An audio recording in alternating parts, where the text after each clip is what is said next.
به نام خداوند بخشنده و رحیم. دوستان گرامی قدر، امروز ما سیاحت خود را بر عالم قرآن ادامه می دهیم. چنانکه در نمایش‌های گذشته گفتیم، خداوند در قرآن کریم بسیار نشانه‌های را باقی مانده است و قرآن کریم میگوید که اگر ما از روی این نشانه‌ها راه بپیماییم به جنت وارد خواهیم شد. در عکس حال خداوند میگوید که آنهایی که بر نشان آیات‌های من بی‌اعتنایی ظاهر می‌نمایند، آنها را آتش دوزخ انتظار است. خداوند بسیار نشانه‌ها را بر ما باقی گذاشته است، اما بنده چنان است که بیشتر وقت به این نشانه‌ها بی‌اعتنایی ظاهر می‌نماییم. بیایید یک اندیشه کنیم. در سوره آل عمران در خصوص شب روز سخن می رود. اندیشه کنید. روز است، شب آن را عوض می کند و باز روز فرا می رسد. برای ما چنین وانمود می شود که این یک چیز مقرری است و به آن اهمیت خاصه نمی دهیم. حالا که در اینجا یک نشانه خیلی مهم است. تصور کنید، شب. خداوند برای ما شب آفریده است. این نشانه است. این نشانه به ما چی می‌دهد؟ وقتی که ما شبانه خواب می‌رویم، قوه الهی تمام ماندگی‌های ما را، بیماری‌های ما را از ما دور می‌سازد و قدرت الهی برای ما نیرو می‌بخشد و محض با این نیرو ما در روز نو کار و عمل می‌کنیم. این نشانه خیلی مهم است. در شهرهای کلان چنین یک درگاه موجود است و آن را کازینو می‌نامند. شاید این را شما دانید یا شاید شنیده باشید. کازینو جایی است که در آنجا دو چیز دیده نمی شود. یکی ساعت، دیگری تیریزه‌ای که با آن روشنایی می‌آید. و آنهایی که در اینجا مسکن می‌گیرند، برای آنها ساعت نیست. وقتی که ساعت نیست، گذشتن وقت را نمی‌بینیم.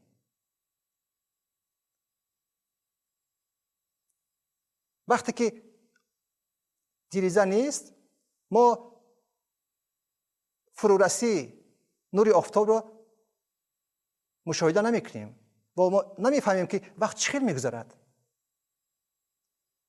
و محض در همین گونه مکان‌ها ما تلفات بزرگ می‌دهیم، زیرا که ما به نشانه‌ها بی‌اعتنایی ظاهر می‌نماییم. این خیلی مهم است. در نمایش گذشته ما درباره نشانه اولین سخن راه انداختیم و ما گفتیم که نشانه اولین به اولین پیغمبر، به حضرت آدم داده شده است. امروز ما درباره نشانه دوم سخن میگوییم. نشانه دوم به حضرت نوح پیغمبر داده شده است. در قرآن کریم آمده است که پیش از آن که شهر و دیهات‌های فاسد گشته را نابود سازد، خداوند به آنها آگهی میفرستاد و اگر آنها توبه میکردند آنها از جزای خدای تعالی فارغ میشدند. یعنی نشانه آگهی بود برای رهایی یافتن از جزای الله. چون این نشانه به حضرت نوح نیز داده شده بود. چنانه که در قرآن کریم در سوره هود آمده است: و همانا فرستادیم نوح را به سوی قومش و او گفت همانا من شما را ترساننده آشکارایم که عبادت مکنید غیر خدا را. همانا من میترسم بر شما از عذاب دردناک در روز قیامت. بغیر از این در قرآن کریم سوره موجود است که آن را سوره نوح مینامند. بیایید به عالم این سوره وارد شویم. سوره نوح آیات‌های 5 و 6. وقتی که دعوت نوح به آنها تأثیر نکرد، او گفت خدایا میدانی که من دعوت کردم قومم را شب و روز، اما دعوت من زیاده نکرد در آنها جز گریختن و نفرت ایمان.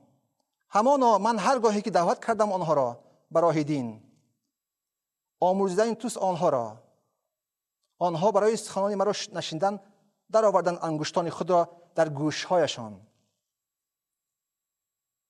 و خود پیچیدن جامه‌های خود را و مداومت نمودن بر کفر خود و تماما سرکشی کردند. باز من دعوت کردم آنها را آشکارا، باز من آشکارا گفتم به آنها و پنهان به طریق راز هم گفتم.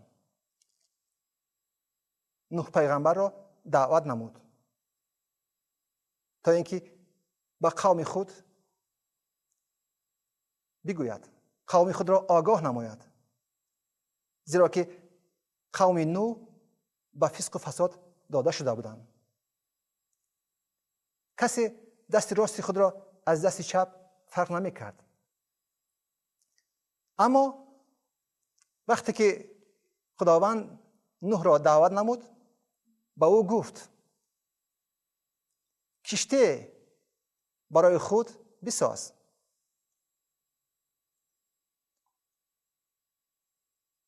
نوح پیغمبر دعوت خدا را قبول کرد و به قوم خود رو آورد و آنها را از نشانه خداوند آگاه ساخت.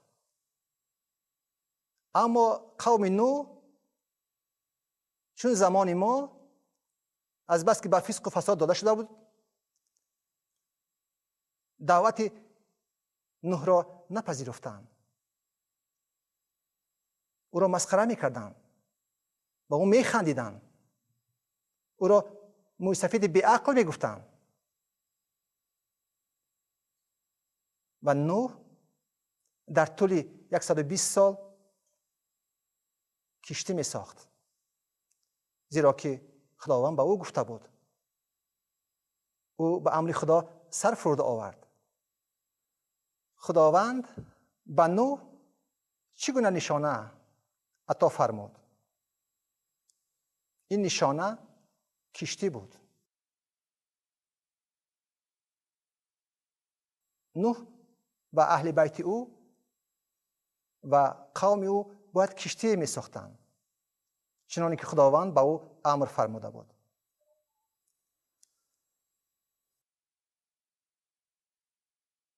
با این خداوند چی میخواست بگوید؟ از این نشانه چنین خلاصه برمیآید که خداوند میخواست نوح و قوم او را نجات بدهد.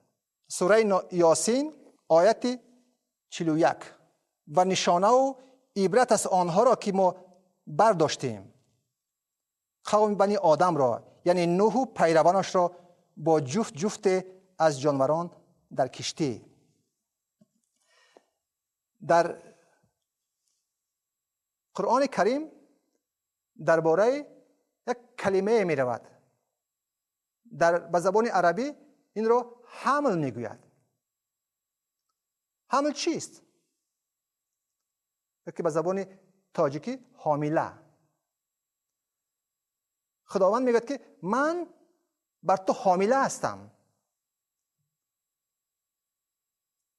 وقتی که زن حامله می شود، او طفلی را که در بطنش است او را غذا می‌دهد، او را نگهبانی میکند، در خصوص او غمخواری ظاهر می نماید. در این سوره نیز چنین کلمه آمده است، حمل، که به طور دیگر حامله. خداوند میگوید که نوح مشکلی تو را من بر دوش خود میگیرم، من تو را حمل کردم، با حمل خود تو را میخواهم نجات بدهم. اندیشه کنید، نوح شخصی بود خیلی صالح. خداوند به او امر فرمود. او نمیدانست که در پیش او را چی انتظار است. در آن زمان باران نمیبارید، برف نبود، سردی نبود، اما به آن نگاه نکرده که چه حادثه او را در پیش انتظار است. او بر نشانه خداوند ایمان آورد و از روی این نشانه عمل کرد. کشتی ساخته شد و خداوند نوح و اهل بیت او را نجات داد. آنها به کشتی وارد گشتند. چنین سوال به میان میاد، مگر نوح برای نجات خود یگان عملی را به جا آورد؟ البته ها، او کشتی ساخت، اما طوفانی که خداوند فرستاده بود آنقدر بزرگ بود که یک کشتی ساخته نوح پیغمبر نمیتونست او را نجات بدهد. خداوند در قرآن کریم میگوید من نوح، من تو را برداشتم، من تو را حامله، من بر تو حامله شدم و مشکلی تو را من بر دوش خود میگیرم. در قرآن کریم در سوره هود آیات های 42-43 درباره پسر نوح پیغمبر نقل کرده می شود. وقتی که نوح و اهل بیت او به کشتی سوار شدند، طوفان آغاز گردید. همه زیر آب ماندند. بیایید یک جای این را از قرآن کریم میخونیم. نوح گفت سوار شوید در کشتی، به نام خدا روان شدن و ایستادن آن. همانا پروردگار من آمرزنده و مهربان است.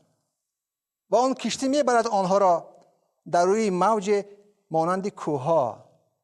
و صدا کرد نوح پسرش را و او در گوشه بود. ای پسر، سوار شو با ما و مباش از کافران.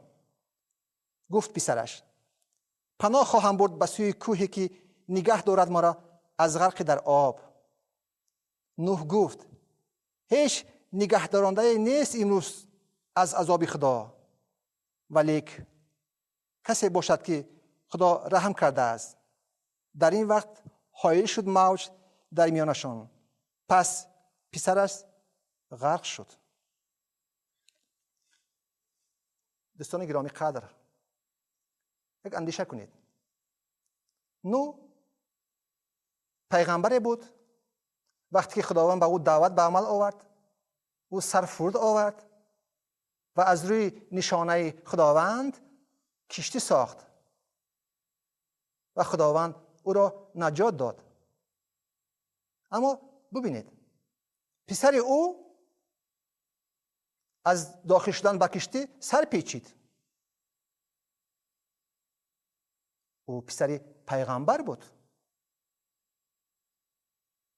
مهم نیست که تو پسر پیغمبر هستی مهم نیست که تو پسر کبیری یا پسر شخص عادی.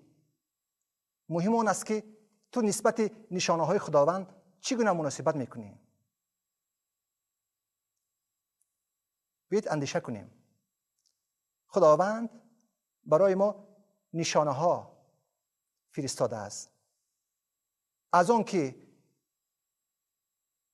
حیاتی ما با چه انجام می‌یابد، از آن که ما را در پیش چی انتظار است، خیلی مهم است که ما نسبت این نشانه های خداوند اندیشه کنیم، با آن ایمان بیاریم و از روی آن راه بپیماییم.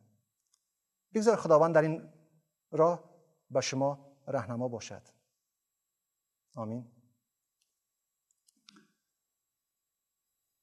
ای خداوند آسمان و زمین، تو را شکر میگوییم، تو را ستایش مینماییم، زیرا که تو سزاواری.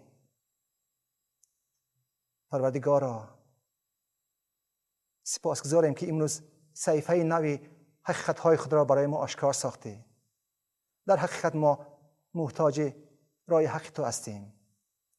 ما را هدایت کن برای حق، زیرا که تو خدای بخشنده و رحیم هستی.